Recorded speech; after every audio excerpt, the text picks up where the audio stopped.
ESPN Plus broadcast team here at Texas State, getting ready for a brand new season of Bobcat baseball here in 2024. So, Ty, welcome to the season preview special, and always fun talking baseball with you. I'm ready. I've had enough of hanging around waiting for baseball season to get here. It's here. Obviously, the leadoff dinner coming up this weekend, and a lot of different things exciting for Texas State. Practice going on with the coaches and the players and everything, and so it's baseball season. I'm just glad that you wore something not so loud today as you typically do during the broadcast. This is a preseason show. This isn't what it's gonna look like when the season gets here. I'm just saying. Well, I'll tell you what, all jokes aside, Ty, before we kind of dive into 2024, and a lot coming up with the show, we're going to visit with head coach Steve Trout and a couple of his players. But let's look back at last year. Now, the bar was set extremely high, as high maybe as it's ever been here with the 2022 season. Last year's team didn't quite meet what the team did the year before, but still 36 wins. With the schedule that they had, the Sun Belt and the non-conference games, still a very successful season for the program. I thought so too. I mean, look, they had a great club, had great players. They did. I thought Coach Trout and the staff did a great job of all year long getting them prepared to play. I think what you also saw with the number of multi-bids that went out again in the Sun Belt was just how tough the Sun Belt was and is. And so, I mean, look, you'll hear probably later on from Coach Trout talking about if you don't bring your A game every time in the Sun Belt, you not only get beat, you get lose out of 3 pretty quick. And so, but again, going back to 23, I thought they had some great players. I thought they did a great job. I thought it was a good season. But trying to live up to the 22 season was, was such a special year. But again, they're moving forward and they're moving in the right direction. You know this, Ty, as you coach this program yourself for 20 years, the life of a new season, you get excited about what's new, but you also have to think about what you've lost, and so there's roster turnover every year, sometimes more extreme than others. But you look back at the key pieces from last year's team, and there's 3 guys that really stand out: Levi Wells, Zeke Wood in your starting rotation, and Jose Gonzalez in the lineup. Well, Friday, night, Saturday for opposing teams were rough. When you start talking about Wells and Wood going at you, and look, those are 2 really power arms. Then not only they could beat you, but they could beat you down with their fastballs and their breakers, and it kind of hurt your feelings a little bit. And of course, Gonzalez. To watch that young man swing for the last 2 years, it has been a lot of fun. As a coach, watching him evolve as a hitter and all the great things that he did, and Coach Trout working with him was really exciting. They're going to have to learn how to replace him. That's part of the deal. That's part of a program and its success and moving forward. But you're right. Those are 3 really great players to have to replace. Again, coming up later in the show, we're going to visit with Steve Trout, and one of the things we're going to talk to him about is the state of the program. And Ty, I look at what he's done here. His first season got cut short because of COVID. Year 2, with a loaded schedule and just not being able to get things going, 21-36. It was a record for the program for losses, uncharted waters for the program, really. And the following year, they set a program record for wins. So since that 21-36 season, this team has won more than 80 games, more than 50 of them at home. They've won a Sun Belt Conference regular season championship. They were in the conversation for at-large bid for a bulk of last year. Yeah. The job that Coach Trout has done with this program the past 2 years, how exemplary has it been? Well, it's unfair to ask me, because I think the guy's one of the best, most talented coaches you're going to see. And I think along with his staff as well. Pridefully, for me, I'm able to say each of them have either played for me or coached for me. So I'm probably not the fairest guy to ask. But if you look at it from a professional standpoint, which I can look at it through 2 different lenses. They recruit well. They coach well. They're prepared well. They have tremendous excitement and energy that they bring to the practice field and to the game field every time. And on top of that, they're incredible people. And I think you see that exude out into their players and the way they perform. I think the way they act and react in certain situations. And I think what they've done and what they're doing is not only a great job, a tremendous job, and exciting to watch, but it's even more exciting for me to think about and dream about what's coming their way in the future. Well, a lot to come at our season preview special. We're going to visit with a couple of the student athletes, Cade Manning and Jack Stroud, and later, Ty's going to visit with Steve Trout. A lot more coming up at our preview special. Back with more right after this.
strength, intensity,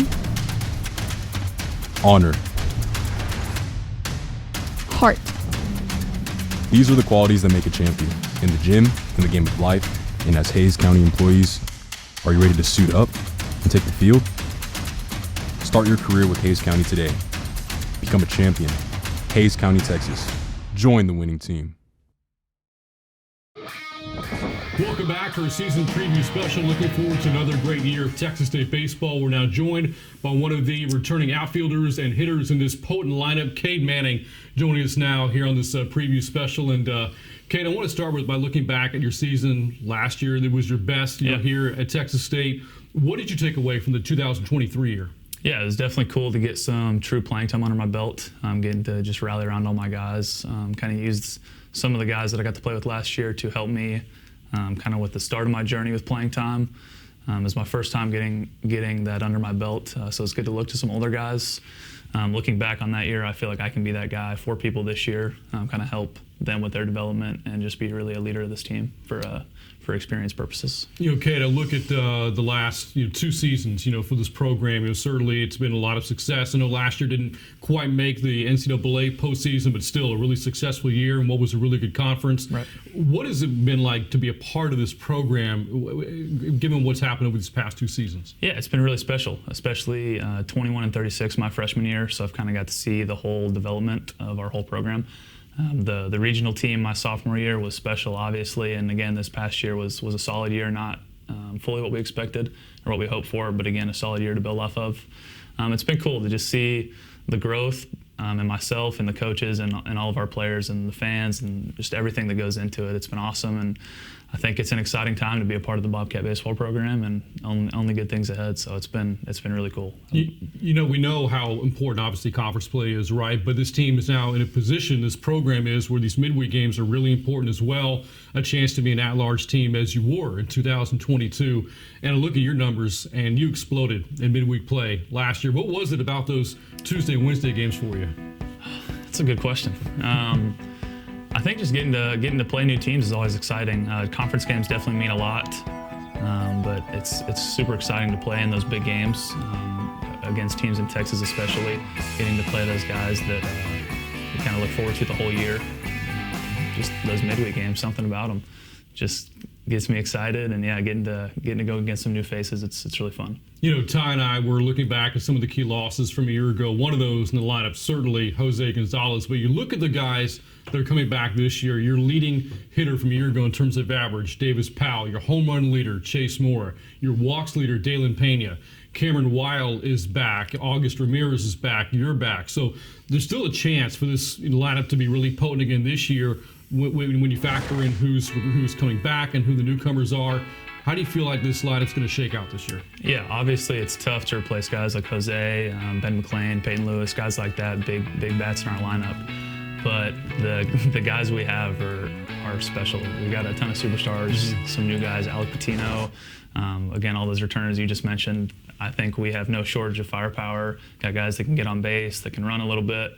Definitely going to be some home runs flying around Bobcat Ballpark this year. So I think it's going to be a laser show every single game. It's exciting. I'm excited for the offense. Well, they call it Slam Marcus for a reason, and Cade's going to be a part of that here in 2024. Up next, we talk about the pitching staff with one of Cade's teammates, Jack Stroud. Back with more of our season preview right after this. People are always searching for what's next. At Texas State University, we are driving what's next. And next is now. When you buy a home at Kissing Tree, the good times start as soon as you sign your contract.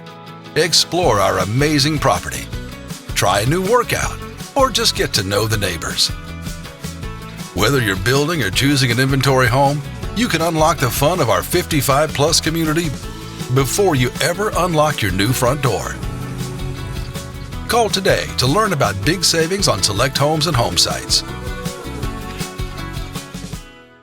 Join the mobile fan club that sends you Texas State Athletics news, scores, and highlights as they happen. Simply text TXST to 83200. Breaking news, instant scores, information, and special offers will be sent to you via text alert. Visit txst.com/texts to customize the sports alerts you want to receive. Join the Texas State Mobile Fan Club by texting TXST at 83200 now.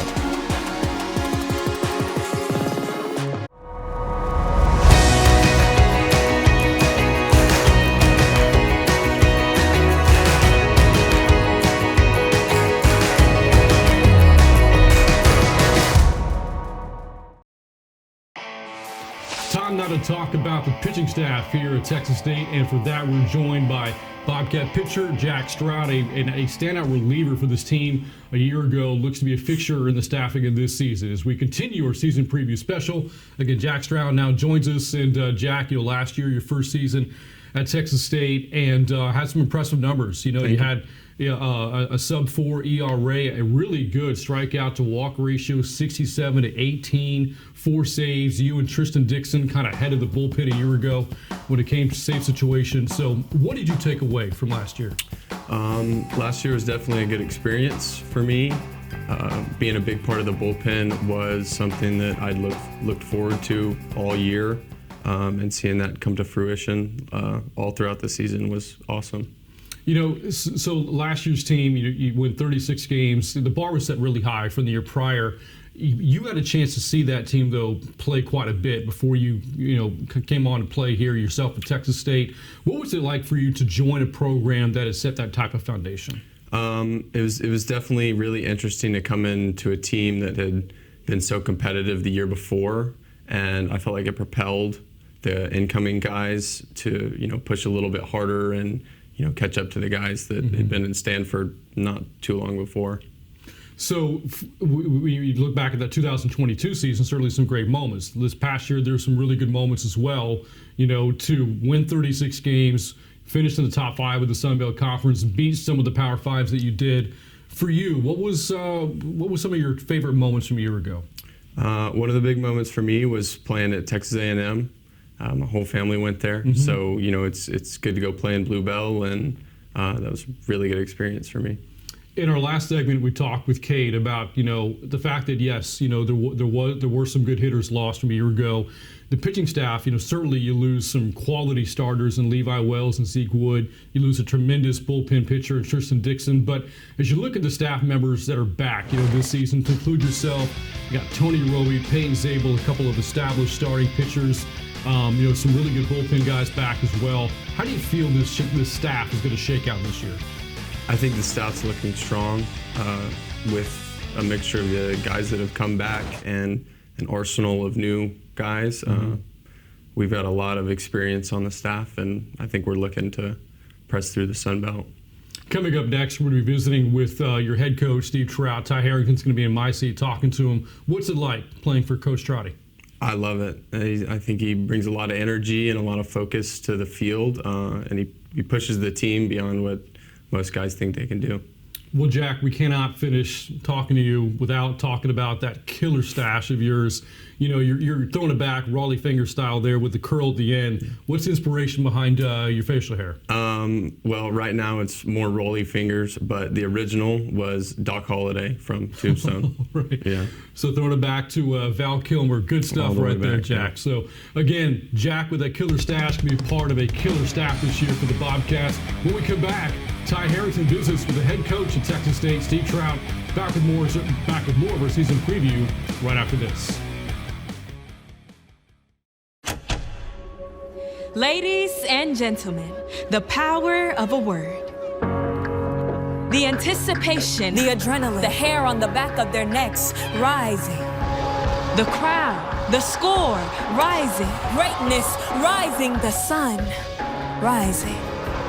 Sometimes a word is best left all by itself. The Sun Belt Conference, 14 universities, 10 states, rising. We know that education drives us forward. For over 80 years, UFCU has ensured that the higher education community has a financial partner you can trust, on campus and beyond. UFCU, empowering education. Come on and lift me up, it's a brand new day. Open up a little happiness today, so I can feel something new. Yeah.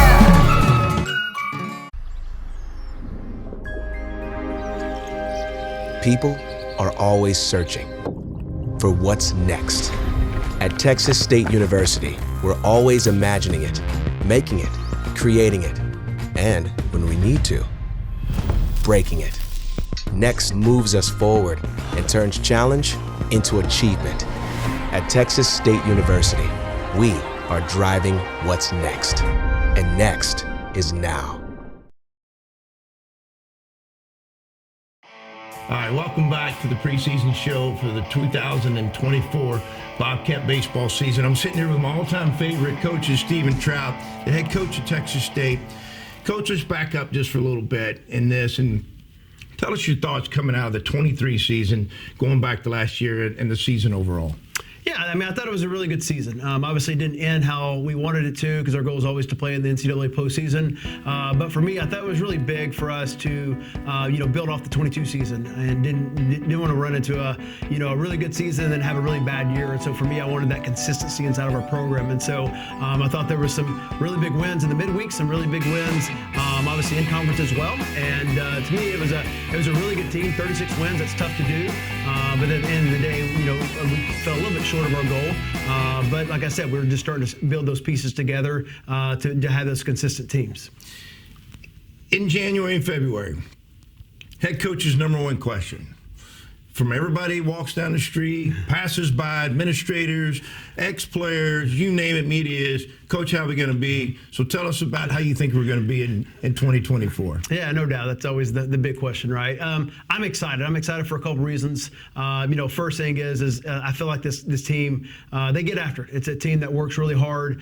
They show up every day to practice and they get after it. It's led by our 18 seniors. And I think that's, a really big number for a senior class. I think the most I've had is 9 or 10. But that's a lot of leadership that goes into it. Guys that have been in the battles, they know how we do things. And so for me, it's made my job a little bit easier just because they know how, we expect things to get done. And so, and then it's a very talented group. I think our recruiting has gotten to a point where this might be our deepest team we've had on the offense and the pitching side. And so when you add all these things together, it makes it really exciting. And so, but for me, I think the biggest thing, these guys they show up every day. I think that's part of the competition side of it. They know every day if they don't bring it, that might be the day they lose their job or the day they win their job. And so to me, it's been fun to watch those guys get after it on the field, in the weight room, in the classroom, just kind of everything we asked them to do.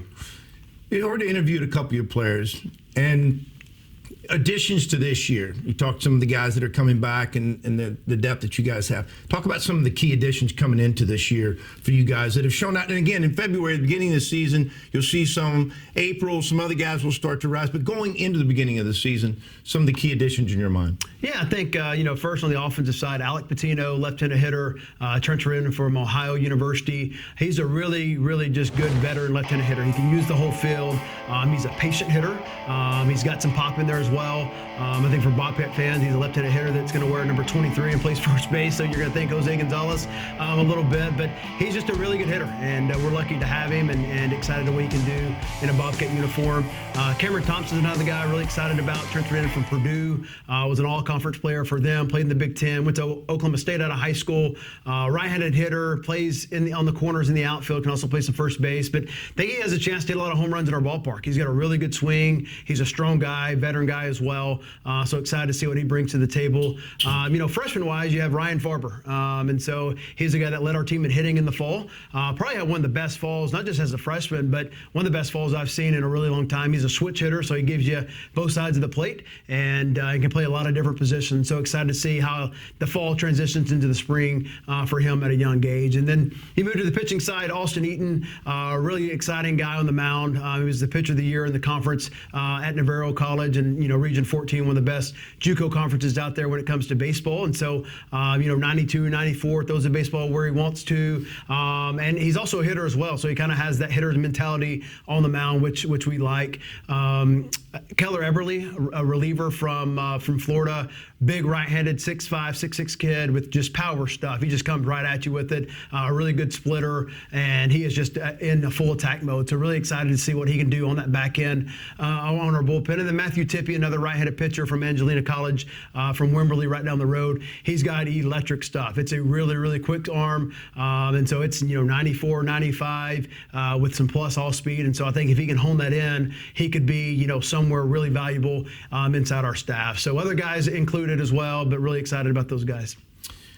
State of the program and where you guys are today. I mean, look, I'd love to answer this question for you because I'm so excited for what you guys do. I know how hard you guys work, how great a staff you have, and so many key additions now have come along over the years.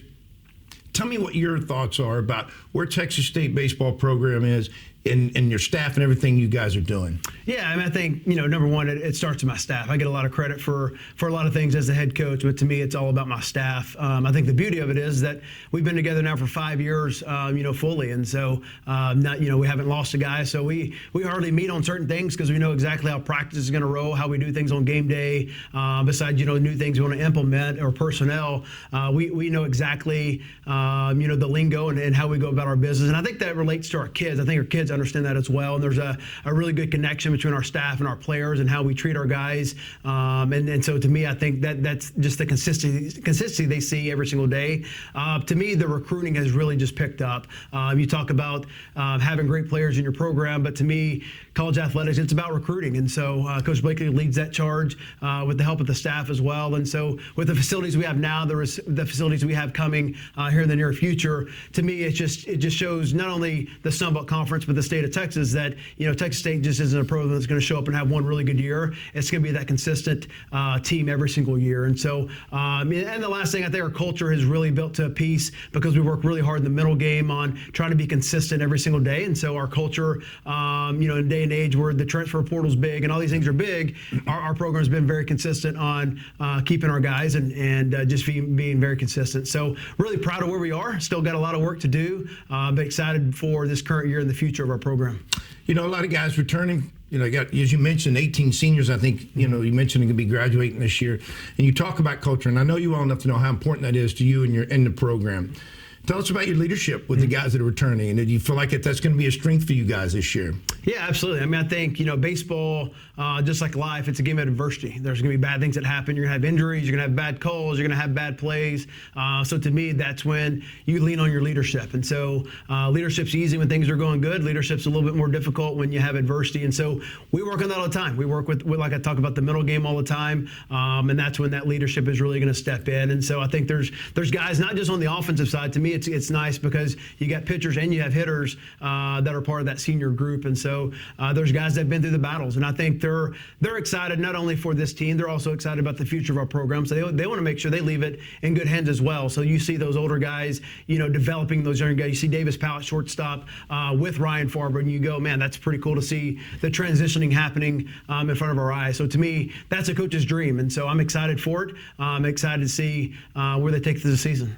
The Sun Belt, man, the last couple of years has had 4 and 5 teams in, and NCAA wise, tough conference, beautiful facilities everywhere you go, big crowds. I mean, the conference has really grown. And so tell us your thoughts about the Sun Belt this year, but then overall, as a head coach and traveling around, seeing all different places and the coaches and everything that goes into about the conference, tell us what your thoughts are about it. Yeah, I've never seen it at this level. It's unbelievable. I really think if you get to 38, 40 wins as a program, you're going to have a really good chance to be an NCAA regional team. And so to me, putting 4 teams in, I think moving forward could be 5 or 6 teams as we continue on. But a lot of credit goes to the coaching staffs. I've never seen a group of coaches get after it top to bottom.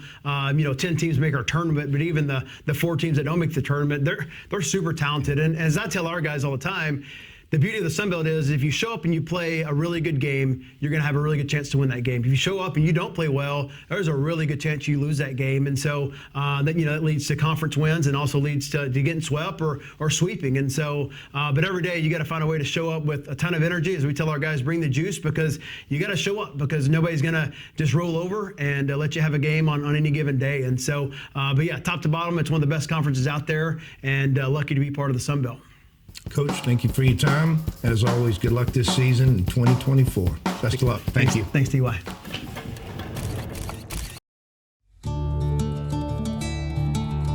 Today we're out here at Spring Lake, which is one of my favorite places, and we are going to be catching some turtles and some fish through different sorts of trapping techniques that we're learning that are associated with our major, so it's been really cool. This class is huge for us wildlife majors that want to go into the field of wildlife biology research and field work, because it's giving us techniques that we will actually use on the job, so it's preparing us for a career that is sooner than we think it is actually.